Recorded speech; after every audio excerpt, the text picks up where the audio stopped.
And the economy absorbs these little shocks and everything's fine. But if the shock is really, really big, then you get a recession. If the Strait of Hormuz continues to be closed, another month or two, I believe there will be a global recession and it will impact the United States.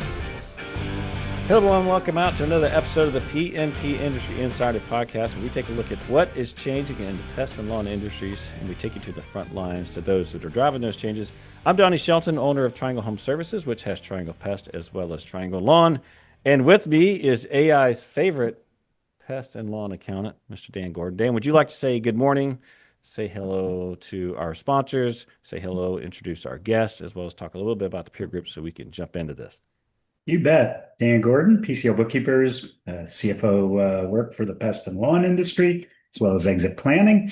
And today we're going to, we've got a really interesting one. Our guest is Bill Conerly. He's a Ph.D. economist and author. And the topic is Brace for Impact, Economic Signals Pest and Lawn Owners Should Watch. And we're going to run through our sponsors pretty quickly. If you're interested in marketing for your pest or lawn industry, that's Coalmarch, coalmarch.com/podcast, and you get your first month for free. For 40 years, PestSure has been protecting pest control companies with specialized insurance. If you're interested in learning about them, that's pestsure.com. And Voice for Pest, powerful AI features for pest control and lawn care owners. That's voiceforpest.com/podcast. And last but not least is Forshaw, leading family owner-operated distributor serving pest management professionals since 1961. And if you're interested in joining one of our peer groups run by industry veteran David Billingsley, please visit us at pmpindustryinsider.com/peer groups. And today we're very excited to welcome Dr. Bill Conerly, an economist, author, and Forbes contributor to our podcast. If you're a longtime listener of us, you no doubt heard Donnie reference Bill's scariest charts for business in the coming decade, showing a labor shortage, which we'll talk about later.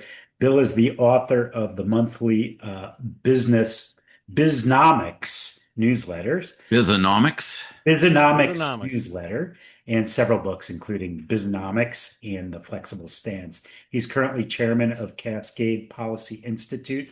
Welcome, Bill.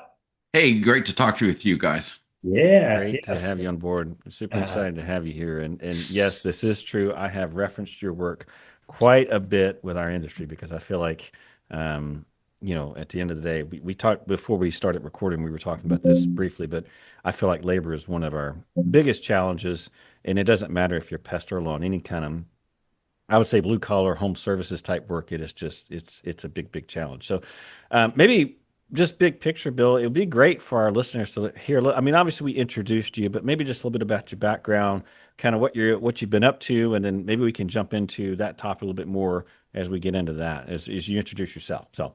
Yeah, well, I fell in love with economics when I was 16, as so many teenagers do. Actually, exactly. I'm like the only one. I had a good head for math, but I was interested in business and public policy, and economics seemed to come together there. I spent a few miserable years as a professor, but then found that I really enjoyed working with business leaders. So I spent some time in the corporate world and then went off on my own consulting. And so what I'm mostly doing now is helping business leaders think through changes in the economy and what does that mean for their business. So I don't tell them what to do with their business. I'm not a hands-on consultant, but I help people think through changes in the economy. And that has led to things like labor issues, or I think there's a war going on somewhere that may influence business. Let's talk through what that means for your particular business. Yeah. And by the way, I'm assuming you taught economics. Is that what you when you Yes, were when you yeah. did your stint? Yes. So I had two types of I had to take a lot of economics, if you could believe this. I got my degree in computer science, and I have no idea why I had to take 4 semesters of economics, but I did at NC State. So I had two types. The first type was a guy who wore suspenders, and he was so funny. Like the guy should have been a comedian. Like it was fun to listen to him. So I learned economics. The other one just kind of regurgitated material, and I didn't learn anything. But in any case, so hopefully you were more on the funny side. But there is a war going on. There is an impact. Interestingly enough, when we asked for you to come on the podcast, there was no war going on. Yeah, yeah. And so, So that's all changed. so So that's let's all talk a changed. little bit But about by that. next week, when we run this episode, it may be over. So this Oh, I don't know. Yeah, that's a good question. Right. I hope that's I the would case. love for it to be over. I do a lot of presentations around. I was in Kansas City last week speaking about the economic outlook, and they had asked for my PowerPoint deck like a month before. And it's like, Yeah. oh, well, that's not going to work. So, Yeah, I was going to say, go ahead. Let's jump into it. So there's a war going on, and there's going to be an impact. And the economy is normally resilient. There are all sorts of things happening. There'll be, a ship going sideways in a canal. There'll be a fire in a factory. There'll be a bad harvest somewhere. And the economy absorbs these little shocks and everything's fine. But if the shock is really, really big, or it coincides with some other shocks to the economy, then you get a recession. And I don't know what's going to happen in the Persian Gulf, but if the Strait of Hormuz continues to be closed for another month or two, I believe there will be a global recession, and it will impact the United States almost as much as the rest of the country. So recession watch and contingency planning is high on my list of suggestions for businesses all across the country. And that makes sense. I mean, because in the case of the Strait, it's oil, right? And I mean, it's not like a smaller type commodity. I mean, this is something as ubiquitous. I mean, I should say everyone, most businesses use some shape or form of oil, whether even if directly or indirectly, right? You got to get goods, you got to get products or whatever. Fertilizers. That's, fertilizers part of that whole. Yeah, that's right. And fertilizer is a petrochemical product in one way or another. And the numbers look to me like if the Strait of Hormuz continues to be closed, the world has to get by with 8% less energy. When you took a look at the whole, does that seem like that big of a deal? I mean, 8%. Yeah. You try using 8% less. So there are going to be people who say, "Oh, gee, gas is expensive, but I need to go to work." Right. I mean, the people listening to this, okay, are you not going to drive to your customer's location to take care of pests? You can't. You guys know the industry better than I do. Can you mow lawns remotely? No. Yeah, I will say that there are solutions out there where they're using these bots and stuff like that, but that hasn't really hit mainstream. I see a lot of that in Europe. I was in Europe probably about a year ago, and they were all over the place, but here in the States, experimenting with but in the States, it's not.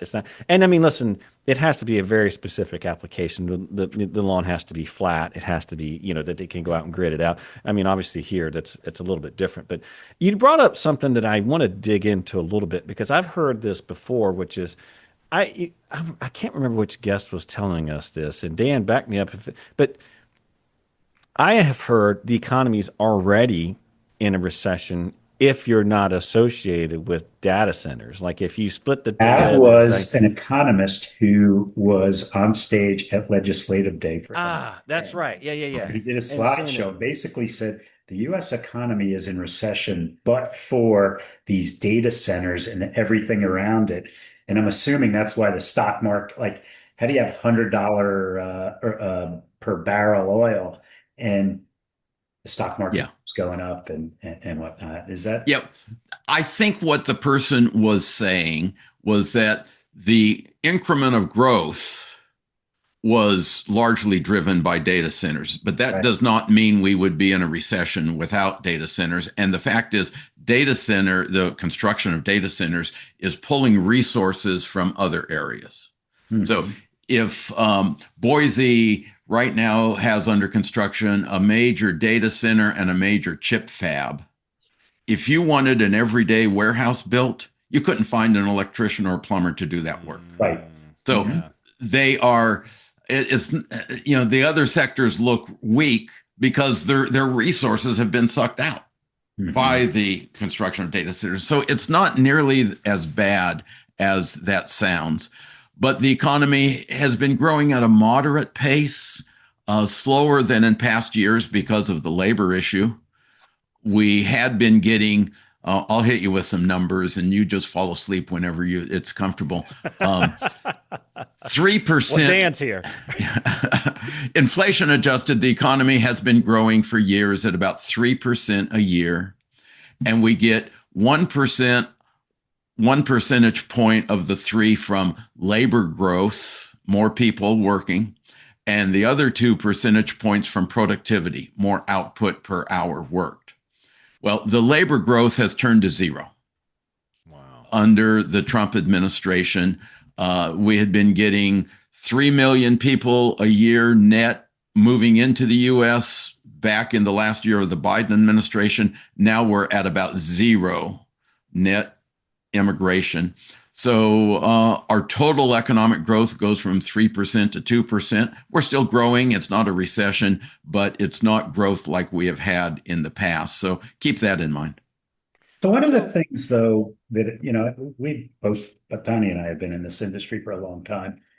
And it seems like when the economy's on fire, we can't get any help.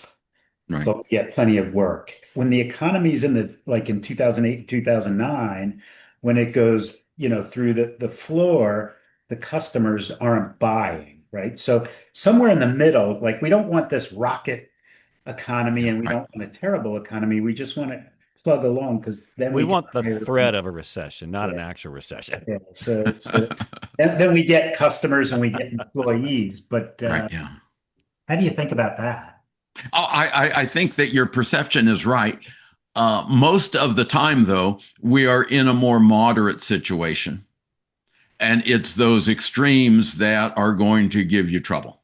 Mm-hmm. So the extreme that you had been in, particularly like 3 or 4 years ago, was not being able to hire. And whether you can find people to hire is very geographic these days. So some of the listeners maybe don't have much of a problem. Others are pulling their hair out. Well, Dan, you wouldn't pull your hair out, but there's none left. I just met you and you're already out. Right.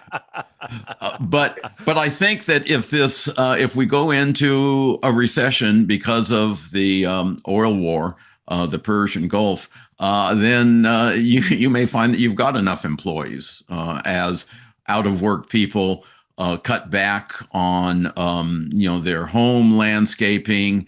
And the other thing I would worry about, you tell me if this is sort of a reasonable worry for those of the listeners who are doing commercial work, at business parks or apartment complexes. Will those clients be slower to pay? They still need to get the lawn cut, but I don't want to be overly generalistic, but here it goes. That segment is always slow to pay. I think probably a bigger concern is, pest and lawn traditionally has always been a very subscription-based type business. Yeah. And, if there's not a strong, and if you think about it, our challenge on the pest control side is that we sell nothing.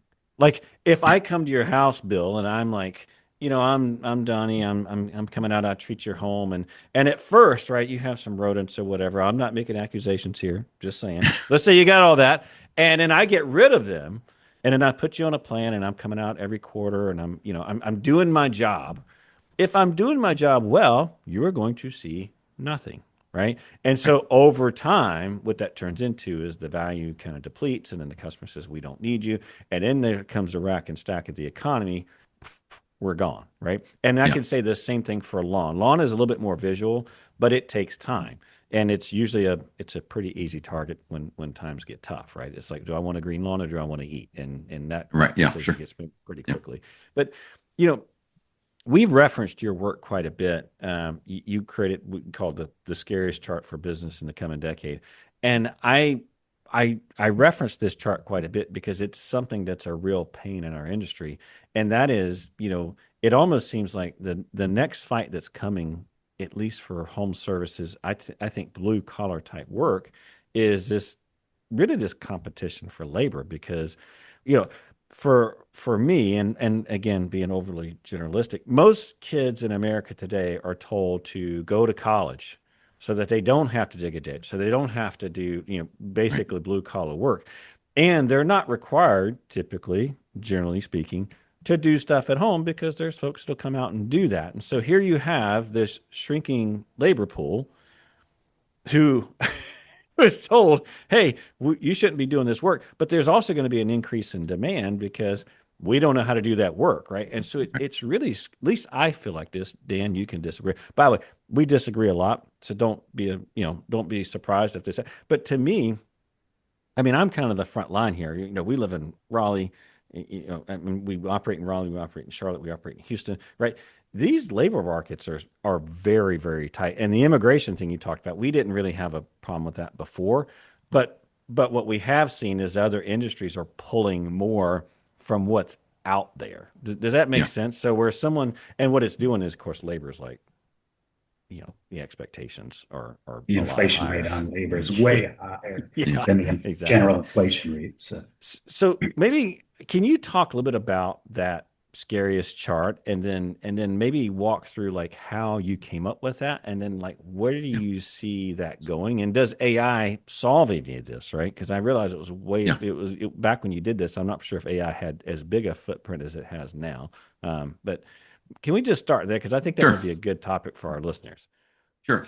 Back in 2005, I believe, I was invited to give a presentation, not about the near-term economic outlook, but the group said, "Hey, give us a 10-year vision of what the economy will be doing."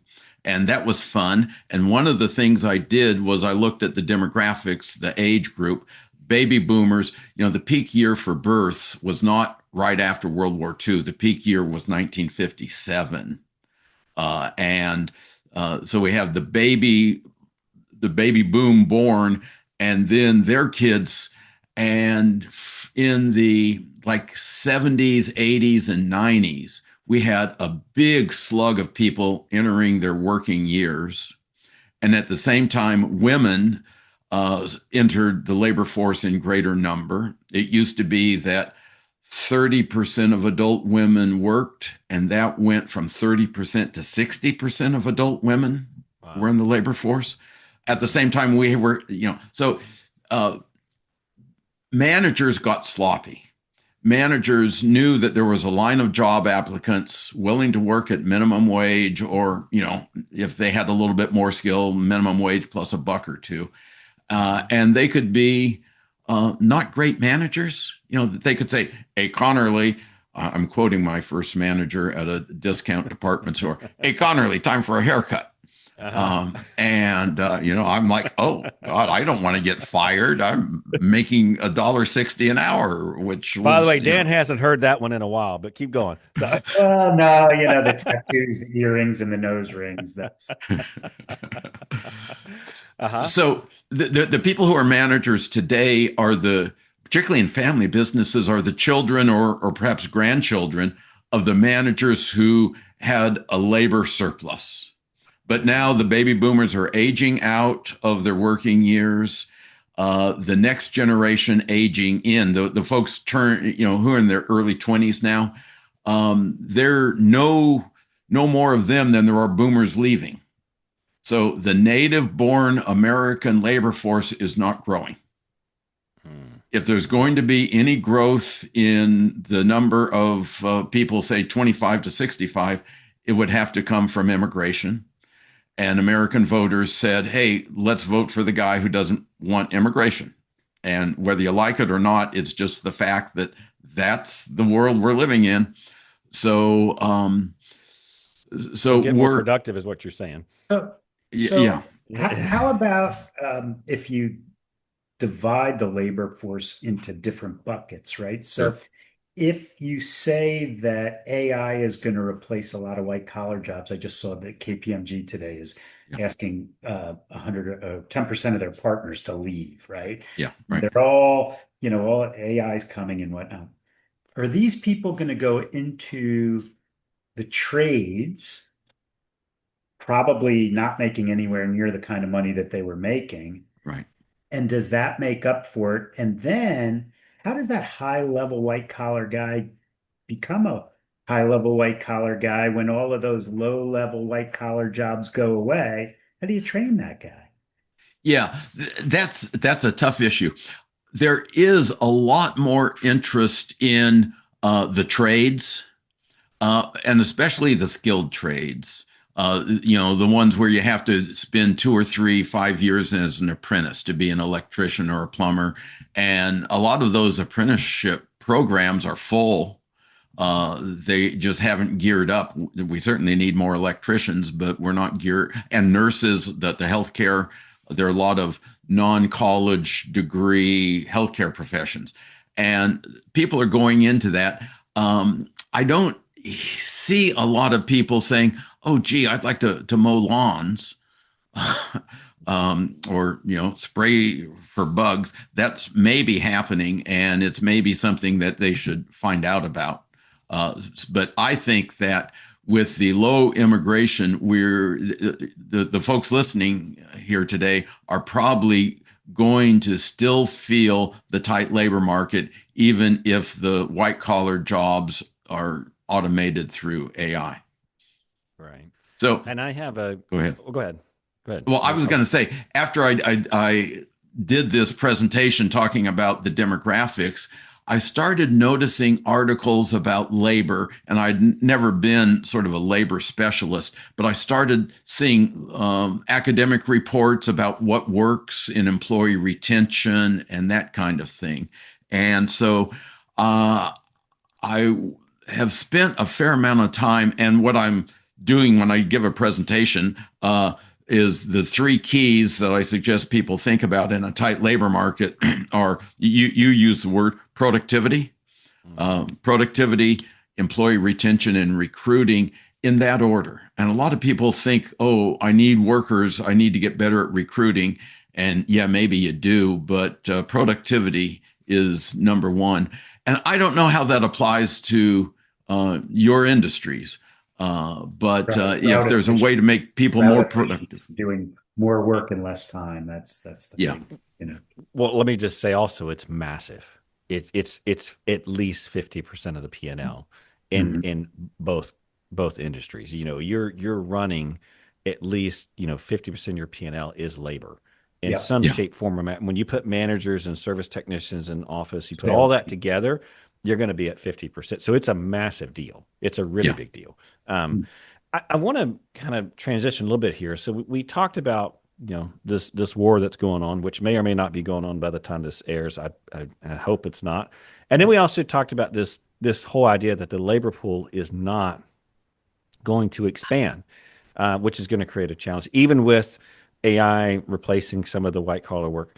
You have a book, The Flexible Stance. Let's talk about the ramifications of, hey, there you go. Perfect. For those of you listening, I'm holding up a book. So let's talk about, okay, so I'm an owner, I've got a $5 million company, $10 million company, or even a $1 million company. Sure. What does this do for me as a business owner? Like, what am I supposed to do? Like, how do I don't want to say pivot, right? But how do I prepare for or at least adapt to what's happening and make sure that my business is squared away so that, we obviously all want to minimize the negative impacts of anything that's happening out there. So, I suggest contingency planning, and you can do that with a single sheet of paper. You sit back. If you're a larger organization, bring in your top managers. If you're sort of a one person, one manager operation, do it yourself. Take a piece of paper and you say, okay, what will I do if a recession hits? My estimation, and this is more gut feel than science, is that if we have a recession because of the Strait of Hormuz and the Persian Gulf, it would be half as bad as 2008. Okay. The average recession is half as bad as 2008. So if you were in business 20 years ago, hey, how bad was it? Cut that pain in half and then say, okay, if I lost this many customers, what about my bills? And do a little bit of finances and say, okay, what are my fixed expenses? If I've got payments on a truck, whatever. And then what are the variable expenses? Okay, I'll cut labor if I lose customers, and figure out whether you survive or not, whether you meet your goals, whether you can feed the family and whatever your obligations are. And at this point, think, what would I do? In terms of staffing, other expenses. And if you think about it ahead of time, well, there may be some steps that you do ahead of time. Maybe, a credit line at the bank, if you're big enough, for the bank to be lending you some money. Even if you don't use the credit line, having it might help you in a tough time. But what I've found is that the businesses that have thought through a downside contingency plan have two really strong benefits. First of all, they can think about it in a relaxed manner. If you're not meeting payroll, you're not relaxed. Right. But if you can do this in a calm environment, you can think, what are my long-term goals? What are my strengths? What are my weaknesses? What kind of organization do I want to have? And you can be wiser in your planning. And then you can react. The second benefit is you react faster. And when I was researching this book, I had previously been a bank economist, and I knew a bunch of loan officers. And I got on the phone to them and said, hey, what's the difference between a business that survives a recession and a business that folds in a recession? And the most common answer I got was how fast they responded to difficult times. Nobody likes to lay off people. Nobody likes to cut back, but sometimes you need to. And those who dither and delay and just hope it gets better, those are the businesses that go belly up. But the people who respond promptly are much more likely to survive. So I suggest some downside contingency planning. Yeah. And how would you document that? And how would you, know that time to invoke this plan like that? Good. That's a good question. Because everything's theoretical, right? Because right, you're on a roll, you're hiring, and everything just stops, or it just slows down. And I'm an optimist to a go ahead, fault Donnie. too. I was going to say, and I'm an optimist to a fault. So it's really hard for me to be like, it'll turn around, right? I can totally see myself being that person, right? Like we'll get there. I was speaking to some car dealers, and one of them, and I talked about this downside contingency plan, and one guy says, I don't want to think about bad stuff. I don't think that's good for my business. Okay, well, fair enough. And I said, imagine a baseball player who is in spring training, and he thinks he can set a record stealing second bases. And, and then the coach in spring training says, okay, take a lead from first base. And now I want to see you dive back to first when the pitcher tries to pick you off. And imagine this guy is spending all of his spring training diving back to first. Doesn't get any chances to run to second. It's just practice diving back. Well, that guy gets so good at diving back, he can take a bigger lead. And he'll steal more bases because he's got the downside covered. He's good at it. So I think a business leader who does a downside contingency plan can be more confident and take more risks to grow the business. And in terms of trigger points, you have to look at your numbers and just say, okay, I need to, if I lose, X% of my revenue, that's a trigger point. And there could be multiple trigger points. I've got the easy steps. I'll cut back on the country club membership or the magazine subscriptions. Laying people off is a harder step, and then there's laying off your brother-in-law is the hardest step of all. So maybe not. Maybe not. But I will say that I know for me the way this looks is that we hire every year, we're growing, but it would be like, okay, we're not making these hires, or if someone leaves, we may not replace that person. Right. That would escalate up. Use normal turnover to cut back. That's in most cases the first step. But I suggest doing it in a one-page exercise. Now, if you want to hire a consultant to fill a 3-ring binder, that can be done, and that's very, very beneficial for us consultants. But I think that the do-it-yourself manager, do it with one sheet of paper, and then after you do that downside contingency plan, turn the piece of paper over and think, what are my upside possibilities? And is there anything I can do to get ready for that? And I don't know, you guys know the business better than I do, but maybe it's somebody who's aging out and wants to sell a business. If you're somebody in your 40s, are you ready for the old coot competitor to turn to you and say, hey, you want to buy this business? And what would you need to do to get ready to expand? And just be ready for the opportunity when it comes. So I have an interesting one that hasn't been tested. And okay. So our industry has always been told that we're recession resistant, right? During 2008 and 2009, there was a bed bug pandemic for whatever reason. Yeah. And General Motors is filing for bankruptcy, and our industry is doing just fine. In fact, we actually grew a little bit during then.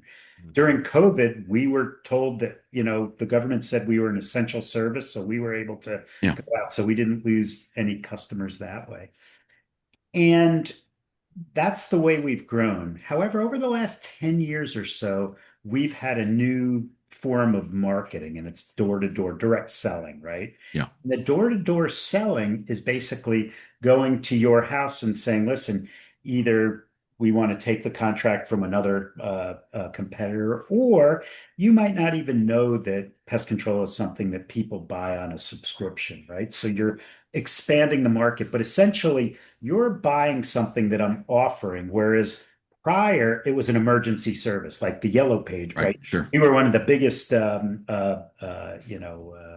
pieces of the Yellow Pages because, oh my God, I got termites. What do I do? And so I come in.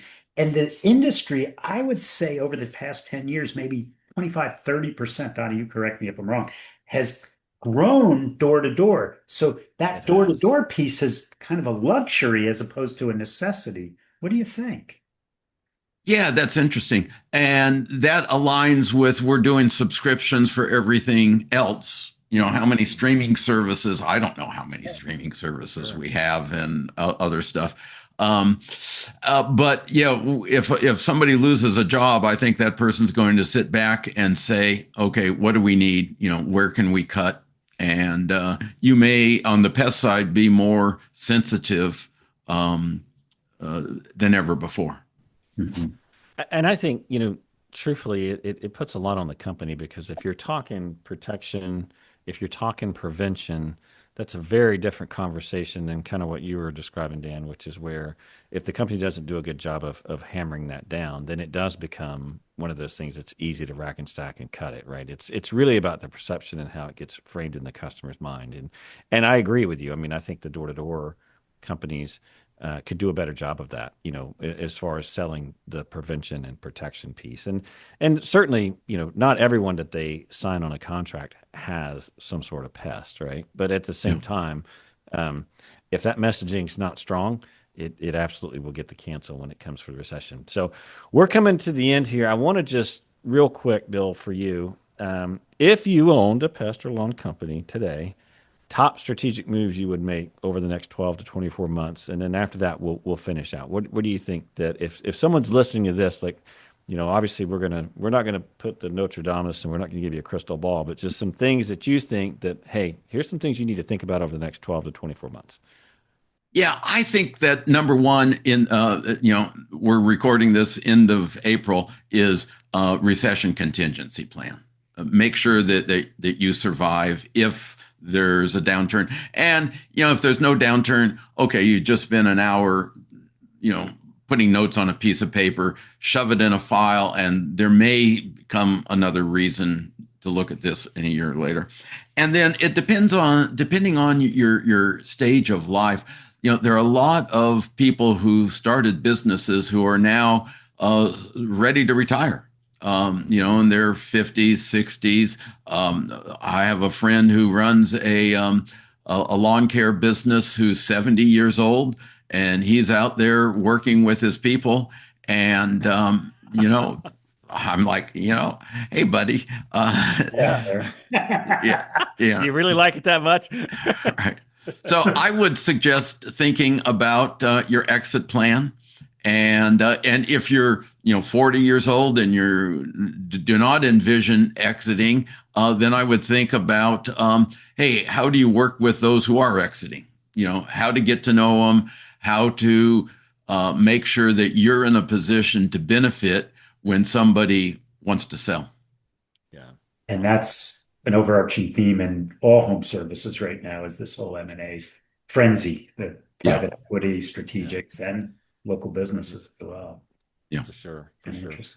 Well, Bill, we have absolutely loved having you here on the show. Grateful for your insights, and obviously, again, we've highly cited your work, so I'm sure a lot of our listeners are going to look. And I appreciate that. Straight from your house, or straight from your mouth. But having said that, just a reminder that all the resources and topics that we talked about today are going to be available on the podcast website. Just take a look at pmpindustryinsider.com. Take a look under show notes. We'll link up Bill's page as well. And we always appreciate any ratings and reviews, so long as they're positive. If they're negative, we ask that you call Dan directly, because he really, really likes that. And with that, we're going to sign off. We'll see you next time. Take care now. Thank you. Great chatting with you guys.